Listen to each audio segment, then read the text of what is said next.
আসসালামু আলাইকুম। ইউটিউব আমাদের জন্য অসাধারণ একটি আপডেট নিয়ে আসছে। তো আপডেটটা অনেক আগেই চলে আসছে, কিন্তু এই ব্যাপারে আপনাদেরকে জানানো উচিত। কারণ আপনি যদি শর্ট ভিডিও আপলোড করে থাকেন, আপনি সেই শর্ট ভিডিওর মাধ্যমে কিন্তু আপনার লং ভিডিওগুলো প্রমোট করতে পারবেন। শর্ট ভিডিওতে কিন্তু লং ভিডিওর তুলনায় অনেক বেশি পরিমাণে ভিউজ আসে। তো আপনারা যারা শর্ট ভিডিও এবং লং ভিডিও উভয় ভিডিও নিয়েই কাজ করেন, তারা এই শর্ট ভিডিওর যে আপডেটটা চলে আসছে, সেই শর্ট ভিডিওর লিঙ্কে আপনি লং ভিডিওর লিঙ্ক অ্যাড করে আপনার লং ভিডিওগুলো ভাইরাল করে নিতে পারবেন।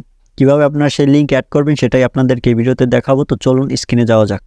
তো এই রিলেটেড যে ভিডিওগুলো অ্যাড করবেন, আপনি শর্ট ভিডিওতে যে লং ভিডিওর লিঙ্ক অ্যাড করবেন, সেই জন্য আপনাকে যেতে হবে, এটা আপনি যখন শর্ট ভিডিও আপলোড করবেন তখনও অ্যাড করতে পারবেন, অথবা আপনি আপলোড করার পরেও অ্যাড করতে পারবেন।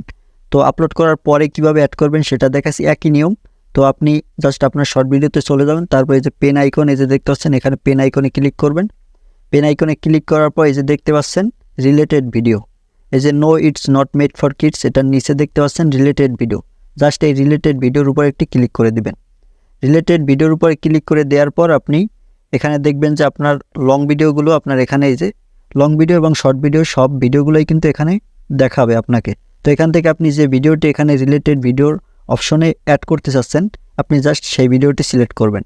সেই ভিডিওটি সিলেক্ট করার পর এই যে দেখতে পাচ্ছেন আমার সেই ভিডিওটি কিন্তু এখানে অ্যাড হয়ে গেছে। তারপর এখান থেকে জাস্ট এই যে সেভ বাটনে একটি ক্লিক করে দিবেন, তাহলেই কিন্তু আপনার এই শর্ট ভিডিওর নিচে এই লং ভিডিওর এই যে রিলেটেড ভিডিও, এখানে কিন্তু আপনার এই লং ভিডিওটা অ্যাড হয়ে যাবে। তো এইভাবে করে কিন্তু আপনি নতুন আপডেটটা কাজে লাগাতে পারেন। এভাবে আপনি শর্ট ভিডিওর মাধ্যমে লং ভিডিও প্রমোট করে নিতে পারেন। তো ইউটিউবের এই আপডেটটা আমার কাছে খুবই ভালো লেগেছে। আপনাদের কাছে কেমন লেগেছে কমেন্টে জানাবেন, এবং ভিডিওটি ভালো লাগলে লাইক দিয়ে চ্যানেলটি সাবস্ক্রাইব করে সাথেই থাকুন।